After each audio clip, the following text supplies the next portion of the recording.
Good evening, ladies and gentlemen, and welcome to the FB4. It's Sunday night. I don't care what date it is. I do the date every other day of the week, and I'm not doing it tonight. It could be the 4th, 5th, I'm not too sure. What have we got tonight? Well, Grizz is in the house. First time on for John. John is joining us. You'll see him on screen around about now. Everyone's on there. I have your messages coming up on screen. We have lovely logos and subscribe buttons and all that sort of stuff. But what are we going to do? Well, look, I'm sure we're going to talk about the Community Shield. We're definitely going to look ahead to Norwich on Friday. We'll talk about how the game went, who done well, who didn't do well, all stuff like that. So look, let's get on with it. If you're on Twitter, hit the share button. If you're on YouTube, hit the subscribe button. You know the usual. You know how it goes. Throw any comments you want in there. If they are asking Grizz questions, throw them in. Grizz says he's looking for as many questions as possible tonight. And if you have some random stuff like, you know, you're stuck on a desert island and you have to bring your 5 favourite pair of shoes with you, what would it be? Stuff like that. Yeah, walk away with that as well. Alright, here we go. Right, Grizz, I'm going to start with you. Let our guest bed in and listen to your answer first. Liverpool were beaten today on penalties in the Community Shield by Manchester City, but I'm going to put it to you, Grizz, that Man City come out of that game and they think, fuck me, them boys aren't going anywhere. Absolutely. We saw a very animated Pep for a friendly. Considering that was a glorified friendly, we saw a very animated Pep. Very stressed out Pep. I worry about Pep if this is a sign of things to come, because I think you're spot on, Gav. I think if he didn't already know, we're not going anywhere. Even though some sections of our fan base have sort of almost given up, today showed, and especially that second half, we can go toe-to-toe with the best team the Premier League, I think, has seen. I mean, in terms of points tally, you know, on aggregate, they've got like 200 points in the last 2 seasons. This could be their 3rd Premier League title in a row. Treble winners, etc., etc. One of the greatest coaches of all time. Unlimited budgets, spending millions upon millions. And I tell you what, they wanted this game real bad. And the way we came back from conceding a very soft goal in the first half, let's not beat around the bush. Alisson could have done better. The whole team, I mean, that was awful defending. It was shambolic. It was the bad old days of our set-piece defending.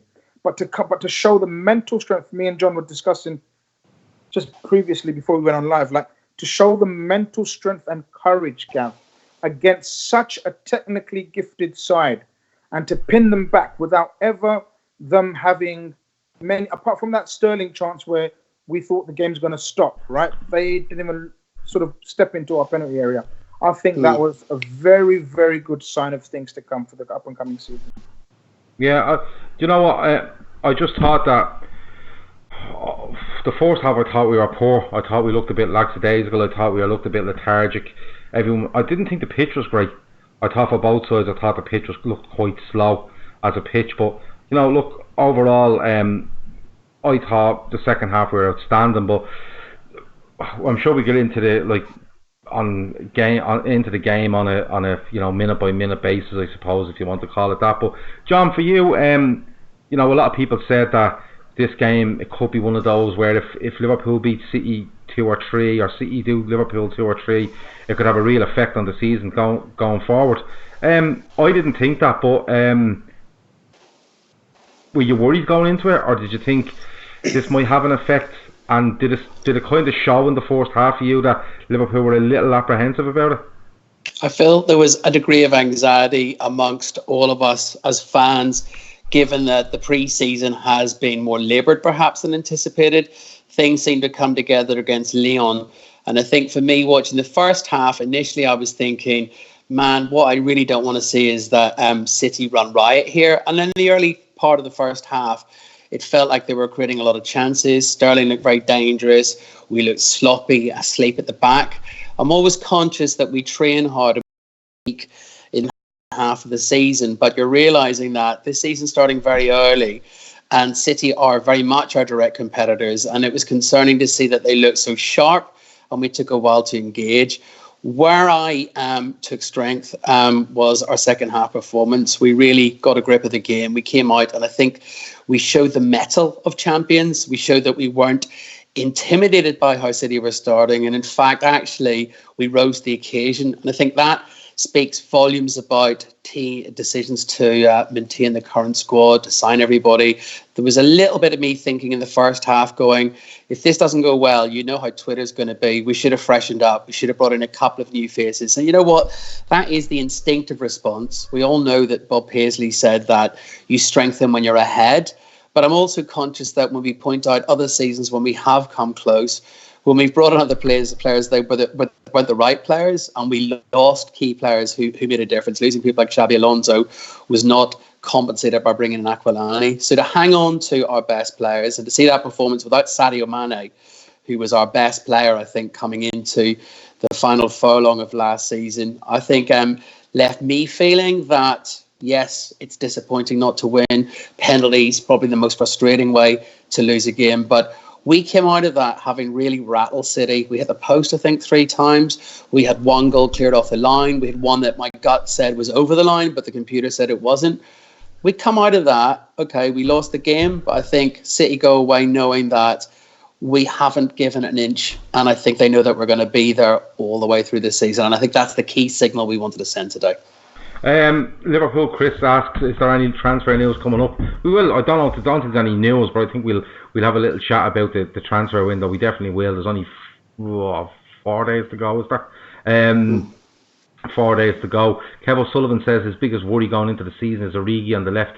His goals off the bench glossed over certain things. Origi to me looked a bit off it today. I don't think he was up to. He didn't seem to suit what we were trying to do. I think we needed someone down the left that was actually going to go hard at I think it was Walker playing right back. I think we needed someone that was going to go hard at him, and it didn't really happen. But Grizz, just starting off the game, City lead after about 15 odd minutes, I think it is. Is it one of those where I seen it coming? I thought it was coming, Grizz. Did you feel like that? Did you feel like we are slow starting and they seem to be zipping the ball around just a little bit faster than us? Well, I thought I thought you might ask me about the selection of the team, which might have surprised a few people. I think it surprised me as well, if I'm honest with you. The selection of Gomez ahead of Matip, who, Gav, we've discussed Matip quite a bit, and I'm not his biggest fan. Haven't been his biggest fan, I should say.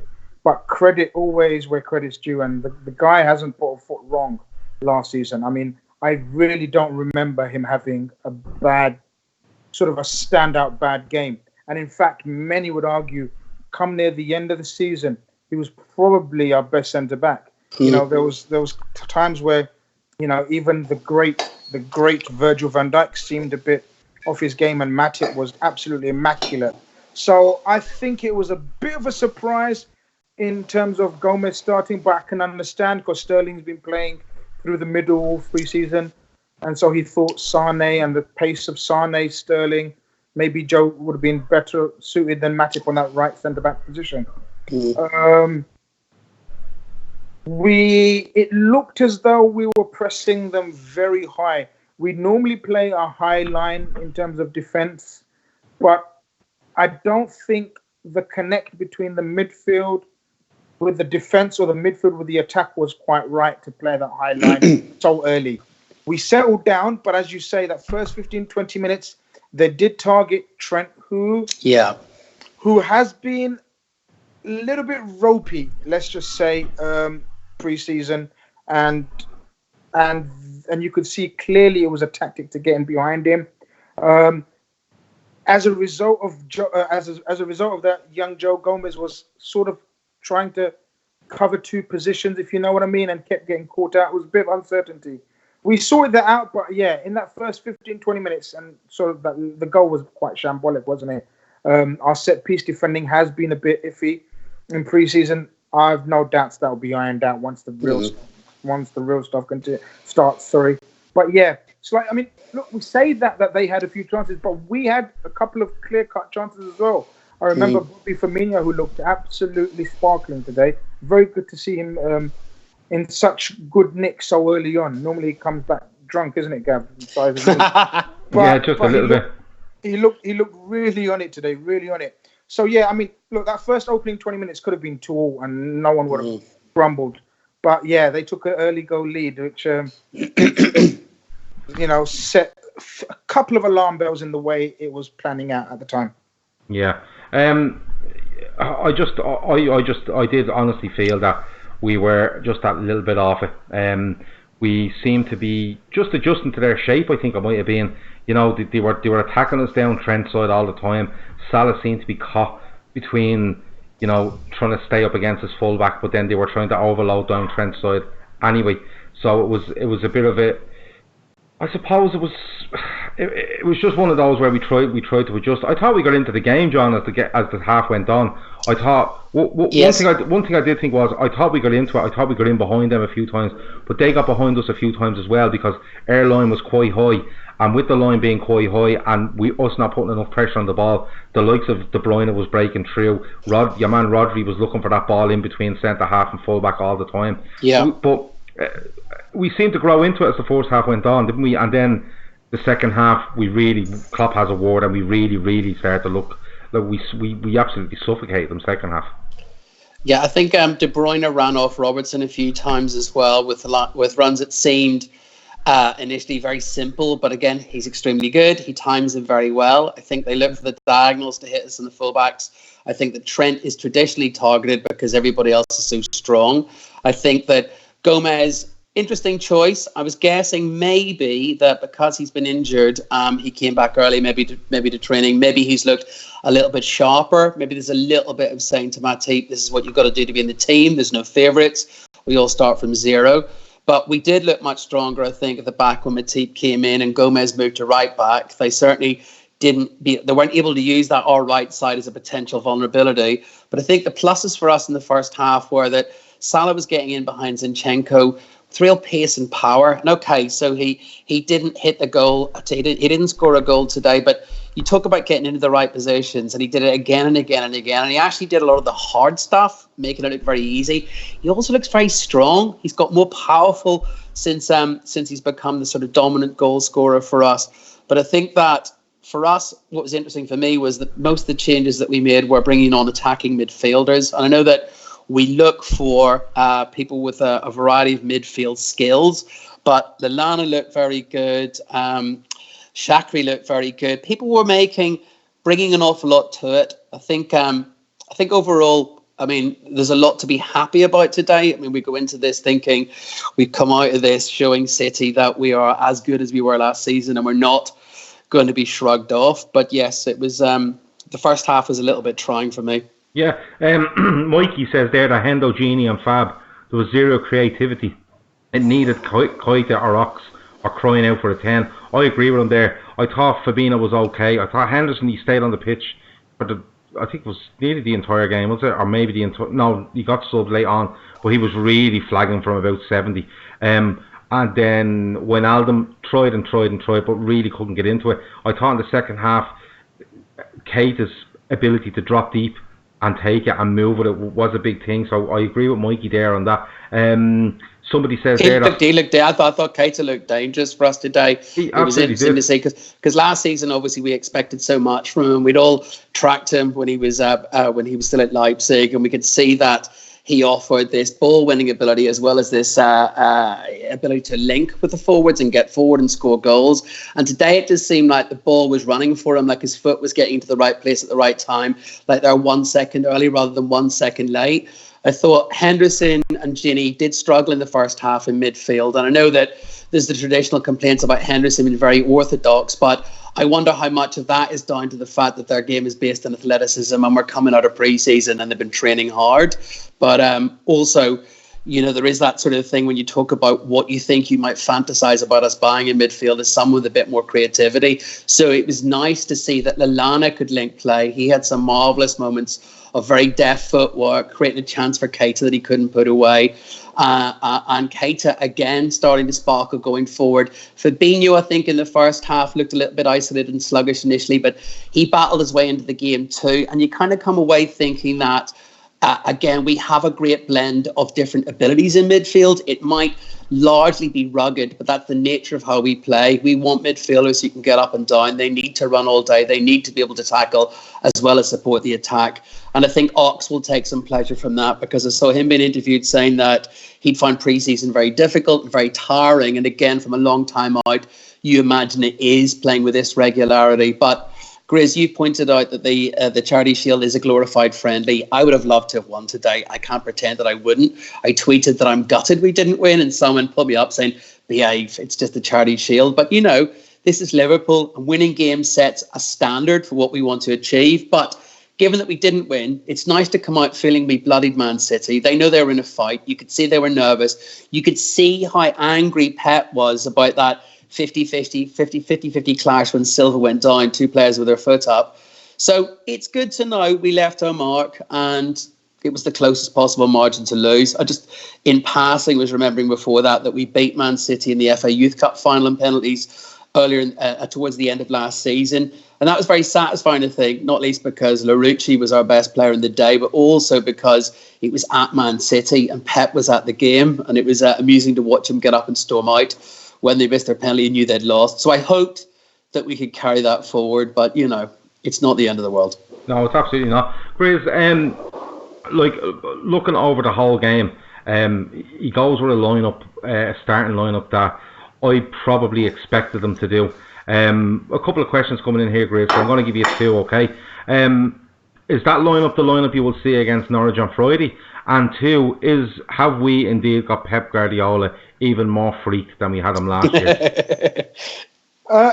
Look, in terms of the lineup, I understand the frustrations from majority of the fan base when we say that there's not much creativity in this the three that he always picks.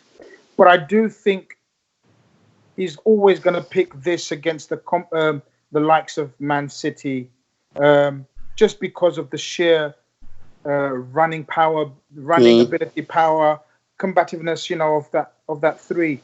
And it was proved to be right in that second half. Yes, on the ball, Gini, Hendo weren't very good. Let's not beat around the bush. We failed to gain control. Never mind create. We didn't even sort of control the game as we would have liked in that first half. But again, the strengths of that three were shown in that first half an hour of that second half, where we just totally harassed the shit out of them. They didn't have a chance to breathe anywhere on the pitch. And that's very rarely done to this Man City team. I mean, I'm not a stats man. I'm far from a stats man. But I'd like to know if there is any sort of statisticians out there to see how much possession and how much in that half we played in that second half compared to sort of City's. I think they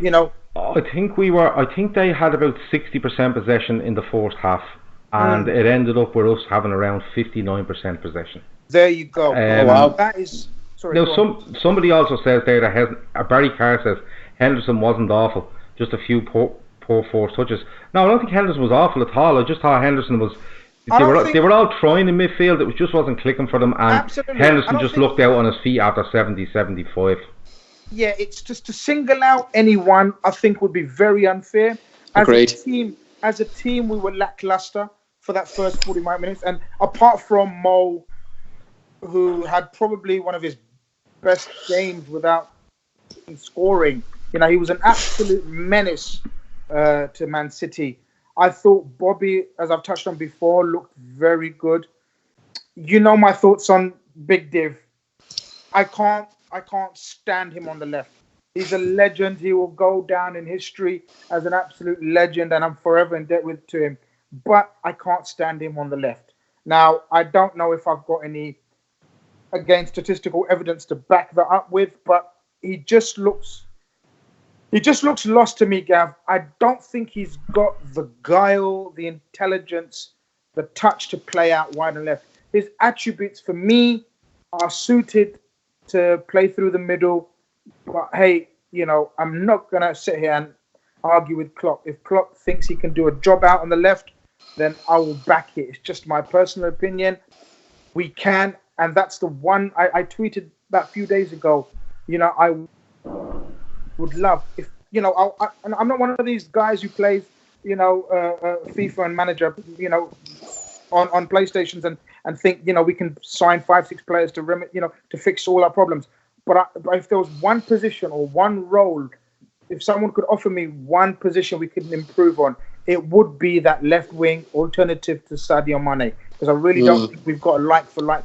I know he's tried Ox in a couple of preseason games. It hasn't worked. Ryan Kent, we know, is out of favour and is going to leave.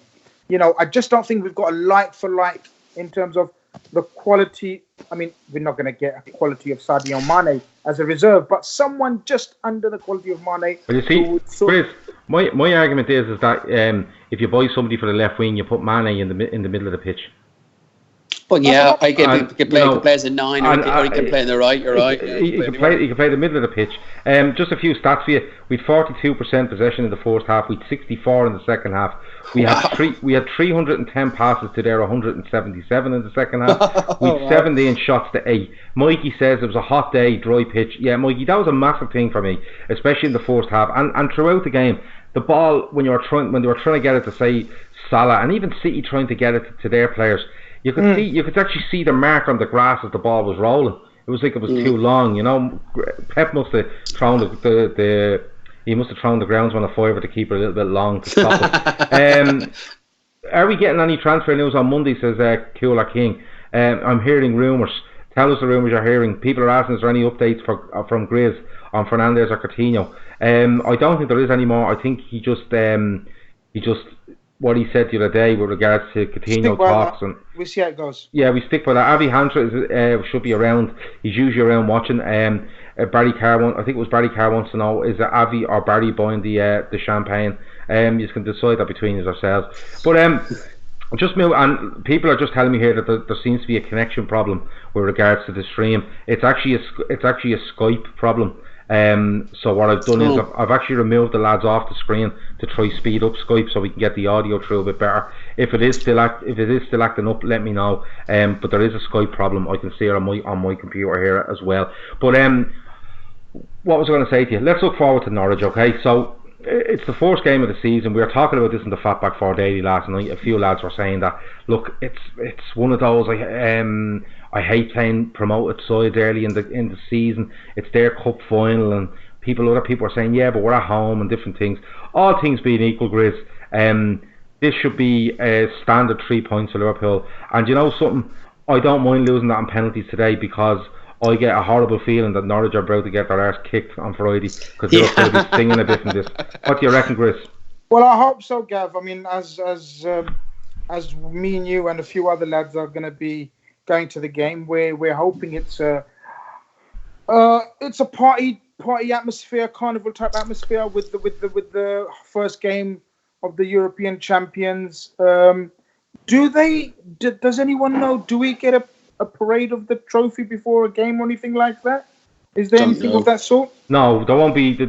You might have two fringe players bringing out the European Cup because it's the first home game, but I can see Anfield being absolutely rocking on Friday night. I mean, I'm expecting look, with it being a Friday night game, I think the atmosphere should be too much for Norwich, and we don't need the atmosphere to be too good for Norwich. We are too good for Norwich. We will be too good for Norwich.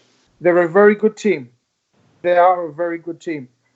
You're going to laugh, but I did watch quite a bit of them. They've got very attacking fullbacks, similar to ours, and very young attacking fullbacks. And I think after watching Mo Salah's performance today, if there's any players who play the FPO, the Fantasy Premier League, I'll tell you what, I'd go for a triple captain on Mo Salah for Friday. Yeah, man. Yeah, I'm telling you, he was looking hot today, and that left back of Norwich, I think it's, I can't remember his name now.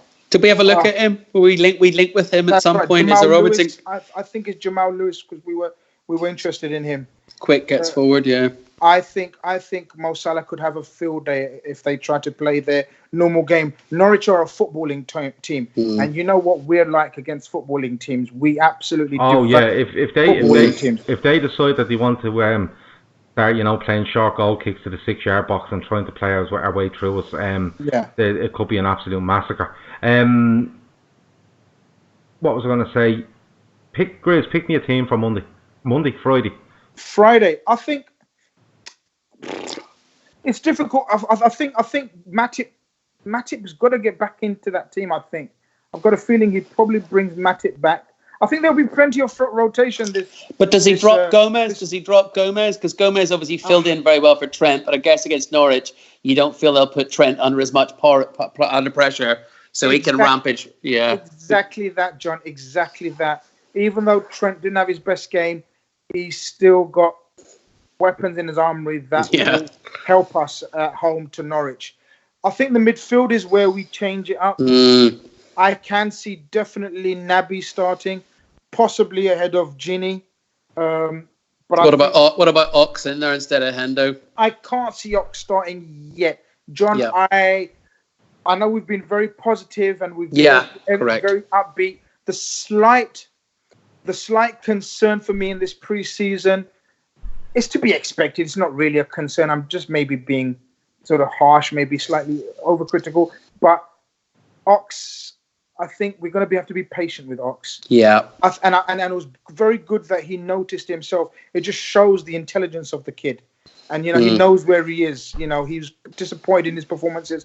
A lot of people have been sort of upbeat about his performances. I haven't seen that drive and that dynamism that Ox brought from December to sort of before he got injured, in that year. But, it's a long, long process for Ox. It has been, and I think we've got a couple of months more to see the true Ox. Be careful. Back again. Yeah. So I think. Are you picking this team or what? Yeah, so I'll just pick the team. So basically, I've gone for the same back four with Matip instead of Gomez, and I personally would do Naby for Ginny or Hendo. I think Ginny, and I don't think Mane will start. I think Div will carry on for another game. Yeah. Agreed. I'm of the same opinion. I think Keita maybe for Ginny because Keita looked good, and I don't think Norwich will maybe need to make us so cautious in midfield, but I expect Hendo to start because he's the captain. And you're quite right, Ox needs a little bit more time. So yeah, I would agree with the same selection as you, with Matip in for Gomez at centre back, just because everything seems so much more stable, and also because he is very good at playing out from the back. But it wouldn't be the end of the world if Gomez started. It was interesting that he got the nod today, and I wonder if that's just based on early sharpness in pre-season, because maybe he came back earlier. But I'm guessing more than anything else. Okay. I'll go with Alisson in goal, Trent right back, Robertson left back. I'll go with Gomez and Van Dijk centre half. I'll go with Fabinho, Keita, Henderson, and I'll go with Mane, Firmino, Salah. Okay. Interesting. Do you think Mane will be back? Do you think we'll give Mane a rest? I think he plays 70 games. I think he plays 45. We absolutely upend them for 45 minutes, and then we take them off. That's where I'm going to go. I hope to see that. Do you know why? Not just because what a player he is, but I want Liverpool to go out and go, here, we're not fucking about here. This fella's ready, and we're going for it, and nobody's going to tell us any different. I think on that thing though, I would probably leave him out of that trip to play Chelsea, and give him another week off going into Southampton. That's the way I'd probably work it. Boom. Let me see. Grizz, Friday. We're at Anfield. We're in Liverpool. I'm in Liverpool Thursday. You're joining me on Friday. We are going out. You're going to eat halal and drink soft drinks, and I'm going to eat everything. I'm going to eat everything but halal and drink everything that's not soft drinks. So what's the predictions? What's your prediction, Grizz? My predictions are usually very spot on, so I've got to be careful. I predicted penalties today. It was penalties. I hope you followed my predictions and won loads of money. I think Norwich. I'm looking at a 4-1. 4-1. Okay. I was gonna go with 4-0 because I think that Gavin, you make an interesting point. Bring Mane in, show mission statement that no games will be taken lightly. It would be nice to start all guns blazing, particularly, okay, so we're disappointed we didn't win today. We know it's a great performance, but we want to get back to winning ways immediately. We know we can't afford to even lose one game. We lost one game last season, like the difference of a goal between being a champion, a UK champion, Premiership champion, and European champion. So we knew margins are tight, and I'd like to be strong. I don't expect us to concede against Norwich. I think we'll have learned from today. We were up against our most formidable opponents who did, the diagonal thing attacking our fullbacks, but we'll be ready for this against Norwich, and I think we'll be too strong for them. I think we'll hurt them on Friday. Okay. You're going to go 4-0, are you? Yep. Okay. I'm going to go 4-1. No, fuck that. I'm going 5-0. Yeah, I'm very bullish about this season. I think like every season. Yeah, like every season. Yeah, if you're not in it, believing you're going to win it, don't bother showing up. Yeah, but also our second half today, we were buffeted in the first half, and you're thinking a wee bit of you goes, oh God, this could be awkward. We could be 2 down here, and then we got a grip and we battered them in the second half. The reason we're disappointed is we know we were better than them. And that's Man City, who won 3 trophies last season, who have literally unlimited resource. And this is something that peeves me a little bit when it comes up. Oh, they've got such great squad depth. There's never much focus on the fact of where it comes from, that they can't sell out home games in the Premiership or on the Champions League. And you go, well, how do they get away with spending this money? But whatever it is, we have to beat what's in front of us. And that's why I think the professionalism shown in the second half, if we carry that through to Norwich, I think we'll be okay, because it is one game at a time.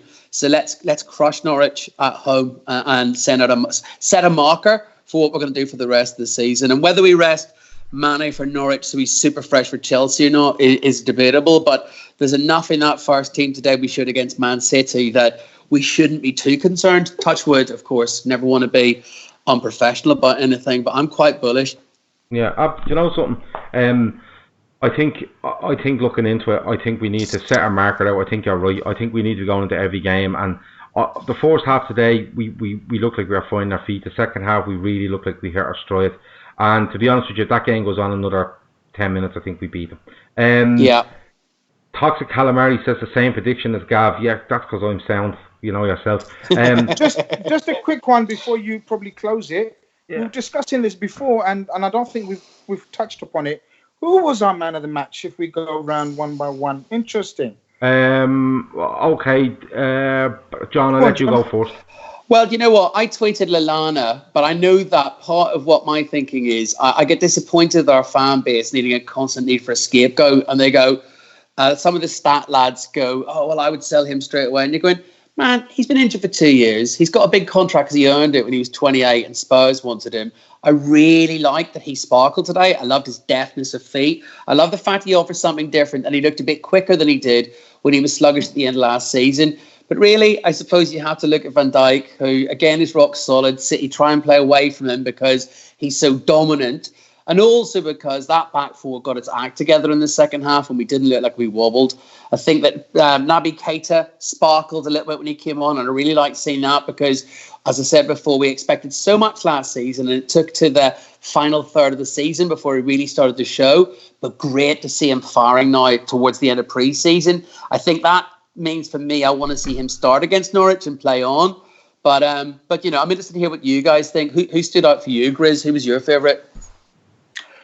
So you've gone for Lallana. I went with Lallana, but just because I wanted to show support for a player who's been written off and he's come back and really delivered when he came on. Admittedly, second half against a tiring Man City, but I'd like him to offer something this season. I know what you mean. I think it may be a controversial because he missed so many chances, but I thought Salah looked absolutely brilliant today. Mustard. He looked. I mean, a lot of times last season, Salah would score goal after goal, but his performance would be absolute poo. Like he couldn't trap up, you know, he wouldn't be able to trap a ball, you know. Ball would be bouncing off him and his control and his touch and his strength would be there. We saw all that. We saw all that today. We saw him terrorize that left side of Man City.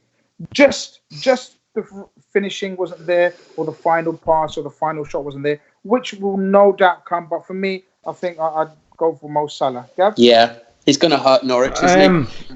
I'm in agreement with you about Salah, and the reason is I thought Trent was poor in the first half, and Salah looked like he was trying to do a hybrid of defending against City and also trying to cause them some sort of threat and be a threat to them, and you know, take a lot of the attention of Man City onto himself, while trying to find out what the fuck Trent Alexander-Arnold was up to be perfectly honest with you. But the second half, I thought what he done brilliant was he went out wide, stayed out wide, he persisted on staying out wide, and that lad Zinchenko couldn't come near him because he was going to burn him in behind in the gap, or he couldn't stand off him because what happened was Salah gets a run on you and he'll go outside or he'll fake inside. And the thing about Salah is it's like Arjen Robben for years. He's running at you and you know where he's going. He's dropping his shoulder and he's going in left. But he's doing it at that much speed that you can know it all you want. You're just not getting there. Listen, Salah broke through in the second half. I think Otamendi came out and making a fantastic challenge against him. But a split second, a fully sharp and ready Salah in a league game skips past him and he's in. His finishing wasn't quite there. He had a good few shots.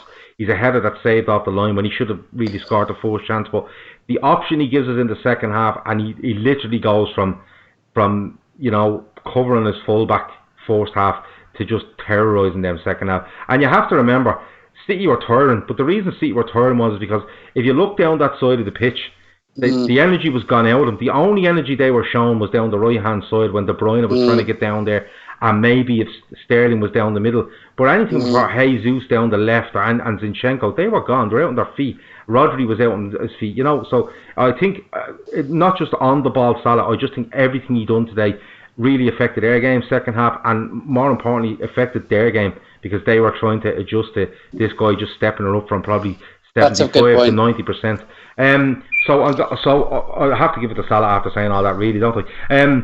But yeah, I would give Gavin, it. Can I just ask something? Yeah. There's one thing that, and do you remember whenever Trent got pulled up and they said they were VARing him for a red card, and clearly he went through and he hit Silva, and I had a wee go at him after.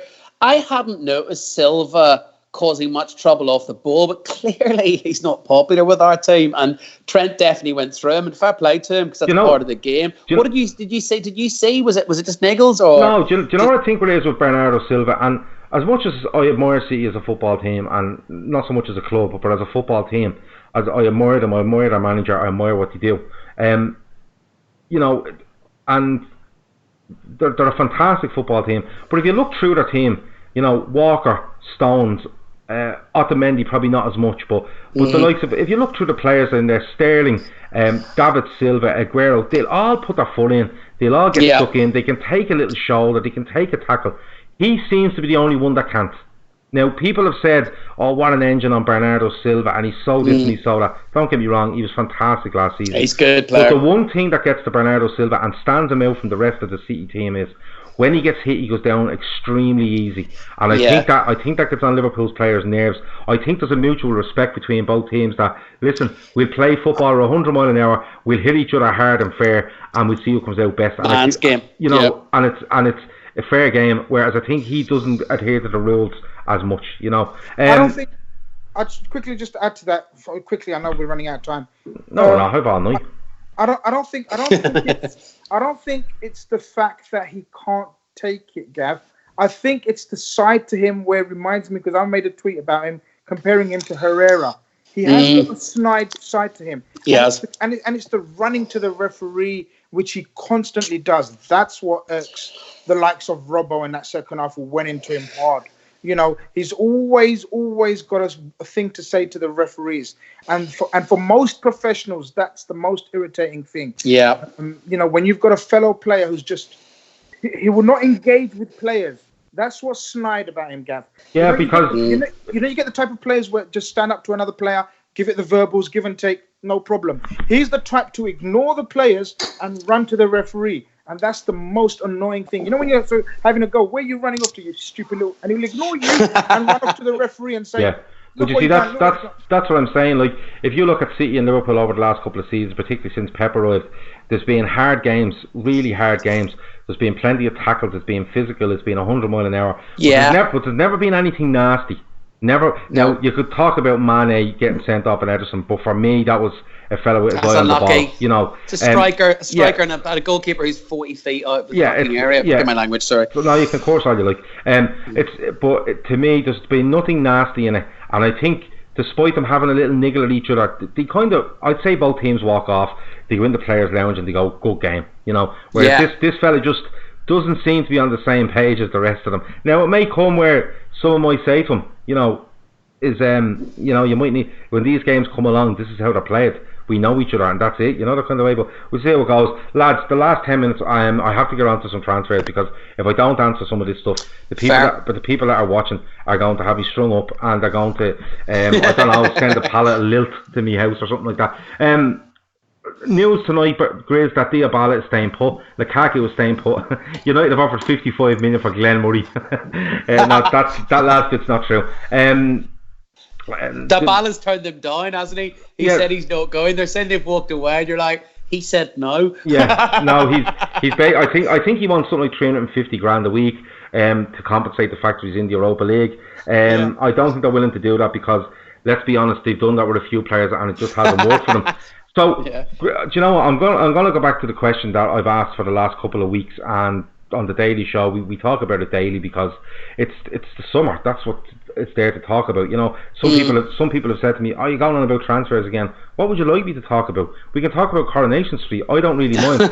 I have a half an hour and I will talk about anything to anyone, as the people on the Daily Show know."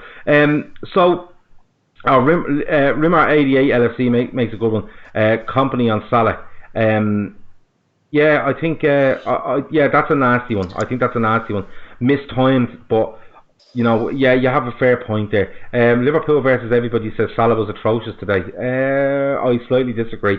Barry Carr says that Bernardo is an ultra competitor. He is an ultimate competitor. I just think he doesn't compete, and I just don't think he competes the way his teammates and Liverpool lads compete. So, Grizz, I'll come to you first. Loads of people are asking, any update on transfers, anything happening, what do you reckon, blah blah blah. So let me just remind you the state of play, Grizz. Yeah, are you still with me? Yeah, I'm with you. Okay, here we go. The latest state of play is, Grizz, that I told people on the Daily Show on, I think it was Thursday night, it might have been Friday, I'm not too sure, that you were chatting to me. Liverpool were talking to Barcelona about a 2-year loan deal with an option to buy at the end of it. We wanted Barcelona to pay half his wage. They really weren't going to go for it. You didn't think it was going to happen. You weren't too sure on Bruno Fernandes, but you did reckon that Monday would be a day that his signing would be announced. Do you stand by that? Do you want to change that statement? Do you want me to, what would you like me to do with that, Grizz? And give us an update. Go. No, I don't want you to say anything. I'm about to do myself. But look, the state of play, as far as my opinion and what I think will happen, is I think we're still, despite all the denials in the media, etc., we're trying to bring in an attacking player. Who that attacking player, no one knows for sure. Some have opinions, some have informed opinions, some have wild guesses, whatever. However one wants to take it, they can take it. In my opinion, one of those players is Phil Coutinho, who has been talked about. The deal is unlikely, as I told you. I mean, I think you told all your bloody listeners. Grizz said it's happening. No, I didn't say that. Oh, no, I misread the text. Read your text message again, didn't you? I said it's very unlikely. It's very unlikely they accept our proposal because the deal, as far as I know, Gav, what I've been told from an old lady in a pub, was that the 2-year loan is not we're not agreeing to buy at the end of it, so it's not an obligation to buy, and that's one of the main sticking points. Is we're not saying we're obliged to buy at the end of the 2-year loan, which Barcelona won't accept, in my opinion. Obviously, we know transfers are fluid. We don't know what's actually being discussed as of since then. Things can change, things can happen. I'd be very surprised if Barcelona accept our proposal, but I'm hoping they do. But I'll be very surprised. With the Bruno Fernandes link, I think. But that's not yours to talk about. That's Avi Hunter's baby. Go on. Okay, fair enough. No problem. No, go on. I'm only messing with you. Go on. So basically, I think Spurs have got their man. the Spurs was just a tactic to get Lo Celso of Betis. They have him. It then Has that been confirmed? Near enough confirmed, I think. They definitely want him. Yeah, I think it's near enough confirmed they've agreed. I think they're on the verge of agreement. So that tactic worked. It leaves from the rumoured clubs, Man United, who have denied. I think somebody said earlier that it's being reported tonight that Fernandes is no longer on United's radar. Okay, well, there could be a reason why he's no longer on the radar, but I don't want to add to the speculation. Well, they're not selling Pogba now. They've said that they're not going to sell Pogba today. They said that the chance of the deal was done. John, do you know what it is? I really think there's a lot of things simmering. Not necessarily for Liverpool. I'm just saying... There's a few moves going to happen. Yeah, that's right. So as we near transfer deadline day, I think we've actually got finally a countdown to transfer deadline that's worthy of sort of Jim White's and Sky Sports sort of coverage. What about Ousmane Dembele? The one rumour I'd heard, which was from Ben Smith, who used to be the BBC's Northwestern Liverpool correspondent. I'd heard through some people I know that he said we were in very strongly for Dembele and we're offering wages. And I'm wondering if the Neymar thing will happen, will he be up for grabs? Particularly if they can't move Coutinho, and you realise that Coutinho, Liverpool aren't going to take him with an option to buy because he'd be 29 at the end of a 2-year deal, and we're not going to spend 100 million on a 29-year-old. And the other one that thinks in play is that Sessegnon hasn't happened to Spurs, and he's a left-sided player. We want cover at left back, but also he can play left wing, he can play midfield. He's very young, he's English. I wonder if 25 million is the price of maybe we'd be tempted if Spurs haven't moved. But again, that's based just more on he's in play and he's got that UK passport. Is that a strategic buy for us? But Dembele was the one that I heard very strongly from Asif Kapadia, and also Ben Smith said that he's going to come to Liverpool and we want to buy him. And I'd love that, because you talk about a Mane alternative. I mean, again, we haven't seen Brewster today. Brewster wasn't involved. Brewster can come from his flanks. We kind of think of him as a 9, but, you think he could do the Firmino thing. It'll be interesting. I agree that Origi seems a little bit orthodox off the left, but you can't argue with his goal-scoring ratio, and it's not a bad pair of the team. But Dembele and Sessegnon will be two players I'd be very keen to see come to Liverpool, but that's just fantasy football from me. For me, if someone's asked there, what about tomorrow? Does he think tomorrow? Grizz did say he felt that tomorrow would be the day, so we're staying on that. We're staying on that for tomorrow. I think tomorrow or Tuesday you have to look at something happening in those 2 days, because as somebody said earlier, then you have to go for transfers agreed, contracts agreed, medicals booked, medicals carried out, stuff like that. Now I know deals can get done really, really late in windows, but when they're done really, really late, it's because the contact is being made on a Tuesday when it closes on a Thursday. You know what I mean? For me, let me see. Well, players out. We're looking at is Lovren going to go? I don't see Lovren going, to be honest with you. Too late now. No, probably a bit late now. If unless we've been looking at alternatives in the background, but nothing's really come out about that. Some stone fella announced the Bruno thing. He's quite reliable. Sounds like Felix less blown social media. Blah, blah. Alright, not too sure what that is, Barry. I think you might have had one too many cans. But we'll see how that goes. But I love Barry. Barry's he came out with one of the best comments I've ever had on this show and the Fatback 4 Daily. But the thing is, Liverpool versus everybody said there's no Mane alternative. It doesn't exist. You're probably right. I just like to think the thought of somebody down the left that you could put Mane more centrally. I think centrally, I think he'd be outrageous. But all right.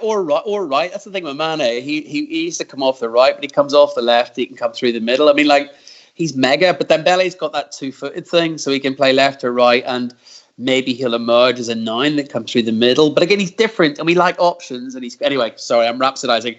I really fancy Dembele. I love quick 2-footed strikers. I wanted Nabil Fekir, and he broke my heart and went to, I don't know, some Real Betis, and it broke my heart. But Dembele was the one for me. But I don't see it happening. I think it's too much business for Barcelona to be trying to do. Especially with English clubs involved, because I know they have the end of August. Well, they have the pound is so weak at the minute, and I wonder. You look at it, you're going, this might sound a bit bizarre, but you think, did Brexit factor into our transfer? Because The pound is at its lowest ever against the euro. So this is probably the worst time to be trying to buy big players. And it can only hope it'll be better 12 months from now. Sorry for making this almost political, but you're like, this is not a good time to be spending in Europe. Probably a better time to be buying in the UK. Yeah, well, that is a fair point, and people have brought that up. But I just think, I think with the way Barcelona will be doing, I know they have to the end of August to do some sort of do some sort of business until the 31st of August. Liverpool and Premier League clubs have until the 8th of August. Can we loan later, Gavin? No, I don't think we can. I don't think we can. I think if any transfers in. So Barcelona, if you're looking at it and they're saying they're trying to get Coutinho, even if it was Liverpool or Arsenal, they have to get rid of him. Then Dembele will be going to Liverpool, okay? And then if you're basing all this around Neymar, which I'm not too sure you should be, but if you're basing it all around Neymar, it means you have to get Neymar agreeing a deal to Barcelona in the next 48 hours. But so he has to go, surely. I mean, you saw Mbappe pushing him out of the photograph when they won the cup the other day. But you see, the thing is, but he's also saying his favourite performances. He's talking about Barcelona being Paris Saint-Germain. I mean, he is shat the bed for Paris Saint-Germain. I mean, they can't keep Neymar now. Surely he has to go. Neymar is desperate to go, and it's just a matter of, can Barcelona afford him? structure a deal with but what I'm saying is, Grizz, Barcelona would need to be going and looking away from the Premier League to move Coutinho and move Dembele. You know, they'd have to be looking away from the Premier League, because unless they do something in 48 hours, the Premier League is off limits. This is what I was going to say, Gav. I really think the chances of Coutinho moving to Liverpool would be doubled if the transfer window didn't close so early for us. Yeah. I think because of the scenario of Neymar and etc., and exactly what you've just said, is just not enough time for all parties to agree on a deal, sort of, because you got to remember, look, as much as we think it's simple as making a bid and there you go, there's a lot being planned with agents and players' agents, because you got to remember there's multiple deals being sort of strategically planned at the same time, simultaneously, a la Dybala, Mandzukic, Lukaku. Do you know what I mean? So there's 3 or 4. It's very complex, and that's why the Coutinho one is too much, especially with the amount they owe us. You know, that's what's that's what's in our favour. Coutinho's, look, I know for a fact, I can't prove it, but I'm telling you guys, I know for a fact Coutinho is desperate to come back to us. If he comes back to UK, he's coming back to us. Forget the Arsenal story. Well, but he says something. Something else? Steve Hadley just says there, Malcolm is gone, then Dembele won't leave. Listen, we could go on all night about this. Look, as I've said before, if Grizz says something to me, I take it and I go, yeah, absolutely. If that's your opinion, you walk away with that, and I'm fine with that. Abby Hunter has said one thing about Bruno Fernandes, and as I've said to him already, I will not knock this lad until the window closes and that guy hasn't signed. That's how I walk. It's been a brilliant show. I've enjoyed it. We've gone through an awful lot. I've left Grizz alone for the majority. That'll change next week when Matt is back. But look, just on the last thing on the transfer thing, I still believe Liverpool signed one. If I was to put my name to one of them, it would be Bruno Fernandes. I just have a feeling in my waters, as people would say. But look, that's been the Fatback 4 for Sunday night. I will be back tomorrow, Monday, at 10 p.m. with the Fatback 4 Daily. I'll be back, all your randomness, all your questions, all your, comments, anything that goes with it. The random stuff does be off the wall. It would be great. We'll be back tomorrow in association with Paddy Power. And yeah, that's been it. John, thanks a million for joining me. Gavin, thank you.